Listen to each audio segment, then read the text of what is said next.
बुधवार दिनांक 3 एप्रिल रोजी सकाळी 9:30 वाजेच्या सुमारास नगर मनमाड महामार्गावर असलेल्या धानोरे शिवारात HP पेट्रोल पंपासमोर मोटारसायकलला अज्ञात वाहनाने धडक दिल्याने या धडकेत मोटारसायकल स्वार दीपक नामदेव खुळे वय वर्ष 50 हे गंभीर जखमी झाले।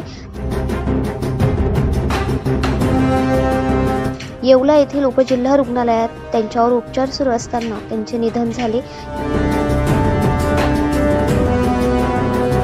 यासोबतच त्यांच्या मोटारसायकलवर बसलेल्या अपेक्षा नारायण सावत वय 22 राहणार पालघर तसेच रुपाली उगले राहणार सिन्नर या 2 महाविद्यालयीन तरुणी गंभीर जखमी झाल्या असून त्यांच्यावर खासगी रुग्णालयात उपचार सुरू आहेत। या घटनेचा पुढील तपास येवला शहर पोलीस करत आहेत।